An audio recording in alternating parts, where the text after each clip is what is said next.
The only destiny or fate that exists is that which your mind creates. The contents of your mind create your reality since the day you are born. And in today's video, I'm going to explain to you how society, your parents, and just the world has trained you to unconsciously create a world that you might not be proud of, and how to take your power back so that you can design and create your reality, because you have the power to do so.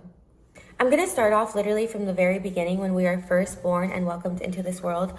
Obviously, we are babies, and I know we all have different parents and experiences, but to some degree, we reach to somebody else for survival. We reach to somebody else for love, for food, for all the things that you need as a child. And to some degree, the only way to attain these things is by following the rules, by fitting in, and by becoming what the world wants you to be. Throughout childhood, you will begin experiencing your first traumas too, which will shape your subconscious mind. Your subconscious mind creates your reality the most because it is responsible for about 90% of what occurs in your life. Your conscious is only like 10%. And your subconscious mind is dangerous because it doesn't distinguish between right or wrong, truth or false, good and bad. Nothing. Your subconscious mind just takes everything in and puts it in, and then you will extract it out as actions. So when you experience your first traumas, those go deep into your subconscious mind and tell you something about yourself that will probably end up hindering you and become your deepest insecurities in the future. And traumas vary from degree to degree. Some people didn't have love from their parents, so the trauma became, I can't be loved from the world, I can't receive love. Some people experience really high traumas like abandonment or just dealing with solidarity, and then they grow up in the future and think that they're alone in this world and that they could never have anybody. And you have to some degree, go back and analyze which traumas you have so that you can change those, because those are so deep. And it's crazy because you think your trauma started when you were like in high school or when you were older or when you first experienced things, but those traumas are only like a repetition of what occurred in your childhood, because your first deepest traumas occurred when you were not conscious enough to know what was happening. Literally, when you were 5 years old and you didn't know what rape was. Literally, that's how deep it is. The traumas you experience also end up becoming who you become as you grow up through adulthood and puberty and all those things. So if your parents didn't show you love, you probably will enter friendships feeling like you can't be loved, or you'll enter literally any dynamic as a dynamic you had with your parents. And through puberty and your adulthood and teenage years, this is only going to magnify that feeling or those traumas or those like insecurities you have, because the world is reflecting to you what you are within. And when you are not conscious enough yet, not awake enough yet, you're only going to continue creating circumstances which reflect all these deep wounds and all these like insecurities and traumas. Apart from the world teaching you that in order to be socially accepted, you have to fit in and be one, the world is also going to teach you to have fear. Literally, since you are put into school, you are punished if you break a law or if you break a rule, and you are taught fear. Fear is the number one controller in the world because it stops people from doing anything. Like, there are so many, like, this is what's going to happen, which doesn't even happen, but the world literally teaches you to have fear. And 99% of society is controlled by fear. Fear of what others say, fear of being an outsider, fear of being punished, fear of like not having anybody, fear of loneliness, fear of everything exists. And that's because the world taught you that you have to have this fear of this, or else you won't be able to have like whatever it is. And I think the greatest fear that controls most people is fear of not being loved, because like I said again, when you are first welcomed into this world, love is the first thing that you reach for from your mom, from your parents, from anybody who, like, as a child, you reach for love, and love is the first thing that's taken away. Like whenever you're punished or whatever, you're literally taken away from the temporary love that they're going to give you. And that teaches you to be scared of losing love, and fearing the loss of love is the number one thing that has people controlled. And this especially goes once you have your first relationship or your first romantic dynamic with somebody else. And that is usually like the most traumatic event for most people. Because when you enter this dynamic, you enter it with all these unhealed or all these insecurities brought to you by the dynamic of your parents. And so therefore, you don't really know how to receive love. You don't really know how to give love. And not only that, you're also probably a child or a teenager who hasn't even had a prefrontal lobe developed yet. And so therefore, you're entering this dynamic and both of you are hurt people, hurting each other, but you also love each other because love is like a very valid feeling, but you don't know boundaries, you don't know anything. So your first love is probably also your first heartbreak and another very traumatic event that ends up imprinting your subconscious mind like forever. And this one is especially hard because really, we do come into this world alone and we're going to leave this world alone.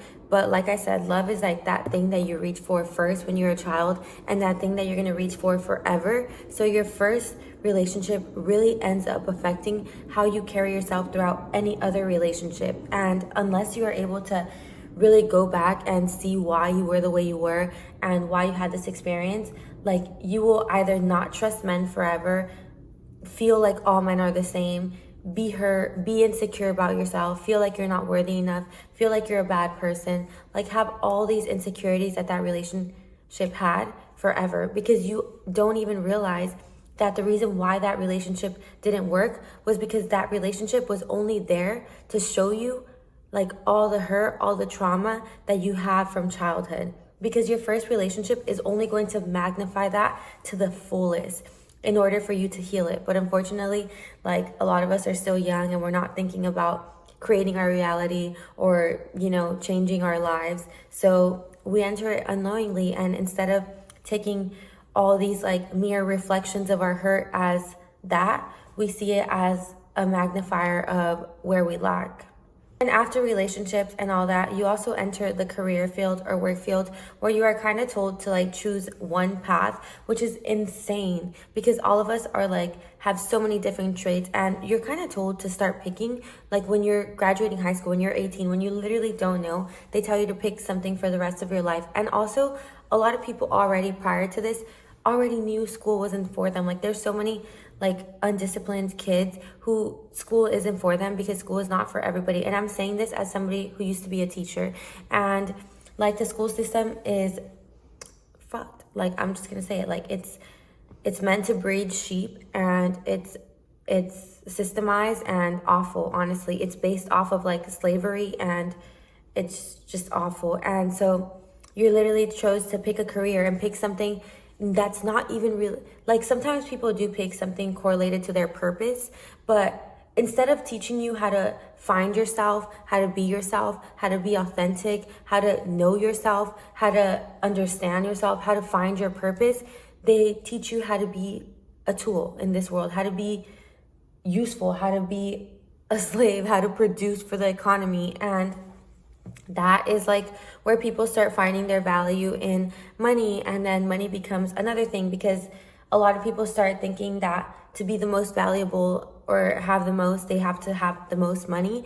And that's why money is such a big thing and is such a big problem in society too, because obviously it's not a like unknown thing that the majority of society is poor. Like the rich people are a tiny percent, the majority is poor. And therefore, we have all these poor people thinking that in order to make more money, they have to be a tool, become the greatest doctor, become the best lawyer, even if that's not what drives their heart. Like they think that's the way because that's what society taught them. When really, the people at the top, the richest people, like they know the game. They know that like the universe is reflecting back what is within. They are entitled. They are like, a lot of them are evil. They are corrupt. Like they are liars and they are playing the game, and the poor people are being the little puppets in the game, like being played because they don't know that they're in this game of life.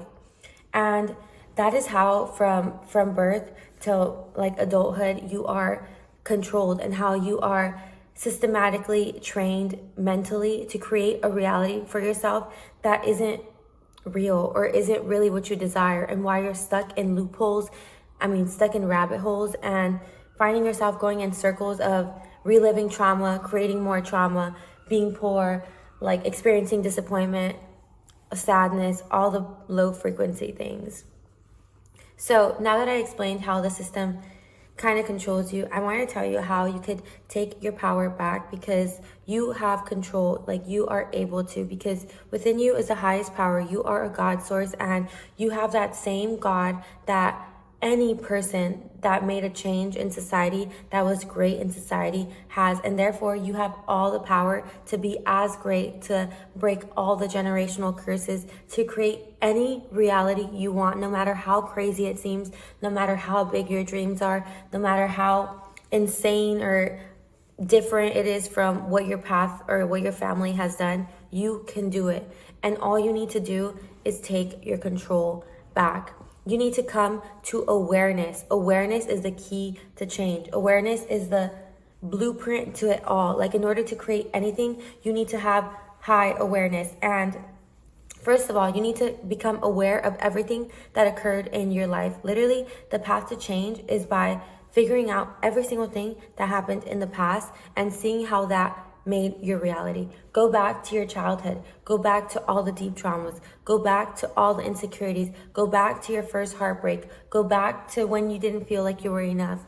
And literally, there's no book that you can read that can give you more knowledge than your life story. Like, your life story is going to give you the most knowledge on how to change your life. Because in order to change your life, you need to see everything. So I wasn't loved as a kid. I am loved. And now you have to start showing yourself, proving to yourself, becoming love, and really creating a change through emotions. It's not creating a change through repetition and looking at yourself in a mirror and doing, or like holding crystals or all these like gimmicks. It's by having that real conviction and that real emotion that you are capable of being loved. That although you experience, like for example, I experienced rape, I don't have to only be a sex object, and people can love me for who I am and my mind and my soul, and I have a greater purpose than being a whole. Sorry, but that was my deepest trauma. But yeah, like, you literally have to go back to every single thing that made you think you weren't good enough to be great, and then change it. Because all your insecurities, all your traumas, like, you are great. You are capable of doing everything. The only thing that's stopping you are your insecurities. The only thing that's stopping you are your traumas. So as hard as it is, you have to go back, relive the experience with a changed mindset. Literally meditate and tell yourself, like, you know what, if my parents didn't love me, it was because this is their first time on earth too. Like, the person that raped me, he had deep trauma too. Like, his experiences in life led him to do that. And like, you have to find forgiveness in your heart and accept that it happened for a deeper reason, but now you will find purpose in it, and change the story, change the narrative. Literally, it's all about changing the narrative. So if you didn't feel loved, change it. You were loved. You were loved, but your parents didn't have time. Your parents needed to work. If you experience, like, whatever you experience, change the narrative. You can always, like, we live in a world of polarities, and therefore, like, every good thing has a bad thing, and every bad thing has a good thing. So even the worst thing, like I said, like, I experienced rape, and it was probably the worst thing ever. And after even that has some good in it, because that led me to become a dancer. Like, because of that, I found this, like, I know this is kind of bad, but like, I over-sexualized myself a lot, but I love to dance now. And that became like a lot of my persona, and like sexual versus sensual, how you can love your body and be one with your body without being an object and without feeling like, I don't know, you just find purpose in all these like deep traumas and change the narrative. And once you change the narrative, life will look back at you different, because your perception is your projection. If you're seeing the world with her eyes, the world is going to continue hurting you. When you see the world with eyes of gratefulness, eyes of this happened to me, but I am powerful and I am purposeful, and I'm going to turn this, like change the narrative and change the story and use this to change the world, then the world is going to give you all the tools, all the aids to make you capable of changing the world, because you put that out there.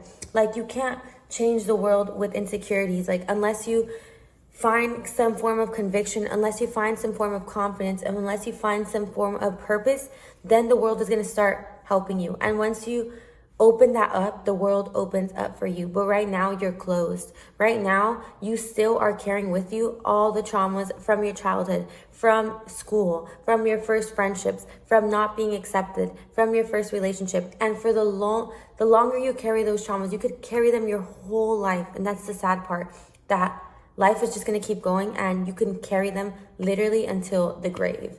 And unless you go back, change your story, life is going to continue hurting you. It is in your power to change your story. And once you change the story, life will, I promise you, look at you different. So start there. Go back. I know it hurts, but you must. And that's the only way to change things. You're not going to be able to change things by looking in the mirror, calling yourself beautiful when you have these deep insecurities and traumas. The only way to change things is by facing your traumas. Facing your traumas means going back to them, reliving them, but this time living them again with a different set of eyes, with eyes of, I'm going to find purpose in this. And then the world is going to give you purpose, and you will be the most useful, graceful God expression in this world. Remember, you have all the power to change your life. Know that you were trained. You were trained. Like, it is all subconscious. Like, you need to go back to how you were trained and know that you don't have to be the same. You don't have to fit in for self-acceptance. You don't have to be scared of anything anymore. Like, you are grown now, and now you are conscious and awake to what has occurred to you. So take your power back and start changing your life today. Bye-bye.